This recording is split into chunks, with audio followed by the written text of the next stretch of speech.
नमस्कार दोस्तों, welcome back to engineer की जिंदगी। आज हम साइट पर देखेंगे स्लैब कास्टिंग का complete process step by step. Slab casting से पहले कौन कौन सी चीजें चेक करनी होती हैं और कास्टिंग के टाइम किन बातों का ध्यान रखना चाहिए, वो मैं आपको लाइव साइट पर सिंपल लैंग्वेज में बताऊंगा। तो चलिए बिना टाइम वेस्ट किए स्टार्ट करते हैं। Step 1, shuttering check. सबसे पहले हम स्लैब की शटरिंग चेक करेंगे। शटरिंग प्रॉपर लेवल में है या नहीं, सपोर्ट और प्रॉप्स प्रॉपरली लगे हैं या नहीं, और कहीं से शटरिंग लूज या ओपन टू नहीं है, ये चेक करना बहुत इंपॉर्टेंट है। साथ ही स्लैब की थिकनेस ड्राइंग के अकॉर्डिंग है या नहीं, वो भी चेक करना चाहिए। Step 2, steel reinforcement check. अब आता है सबसे इंपॉर्टेंट पार्ट, स्लैब का स्टील।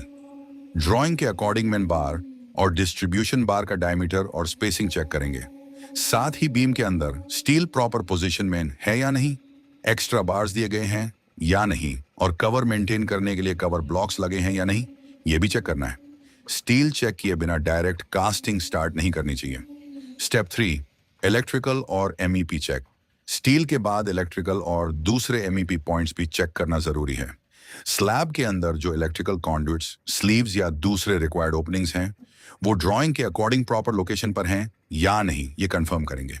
कास्टिंग के बाद करेक्शन करना बहुत डिफिकल्ट हो जाता है, इसलिए ये चेकिंग पहले ही कंप्लीट करनी चाहिए। Step 4, cleaning up. कास्टिंग से पहले स्लैब की प्रॉपर क्लीनिंग करेंगे। शटरिंग के ऊपर कंक्रीट का वेस्ट, बाइंडिंग वायर के पीसेस या कोई भी अनवांटेड मटेरियल नहीं रहना चाहिए। स्लैब क्लीन होने के बाद ही कास्टिंग के लिए रेडी करना चाहिए। Step 5, concrete casting. अब स्टार्ट होती है एक्चुअल स्लैब कास्टिंग। कंक्रीट को स्लैब पर सिस्टमैटिकली स्प्रेड करेंगे और एक ही जगह पर अननेसेसरी पाइल नहीं होने देंगे। कंक्रीट को प्रॉपर लेवल तक स्प्रेड करते हुए वाइब्रेटर की हेल्प से कंपैक्शन करेंगे। वाइब्रेशन प्रॉपरली करना बहुत इंपॉर्टेंट है, क्योंकि इससे कंक्रीट के अंदर एयर वॉइड्स कम होते हैं और कंक्रीट प्रॉपरली कॉम्पैक्ट होता है। लेकिन वाइब्रेटर को ओवरयूज भी नहीं करना है। स्टेप 6, लेवल और finishing.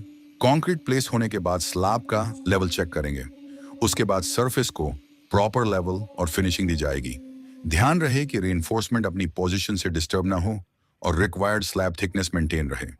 Step 7, curing. Casting complete होने के बाद फिनिशिंग और इनिशियल सेटिंग के अकॉर्डिंग क्योरिंग का प्रोसेस स्टार्ट करना होता है।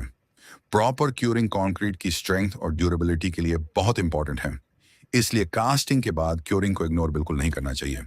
आउटरो। तो दोस्तों, ये था स्लैब कास्टिंग का basic step by step process. Shuttering checking से लेकर steel, MEP, concrete casting, vibration, finishing और क्यूरिंग तक। अगर आप कंस्ट्रक्शन साइट का प्रैक्टिकल काम सिंपल लैंग्वेज में समझना चाहते हैं, तो चैनल को सब्सक्राइब करना मत भूलना। मिलते हैं नेक्स्ट वीडियो में एक और प्रैक्टिकल कंस्ट्रक्शन प्रोसेस के साथ। तब तक के लिए thank you and keep learning.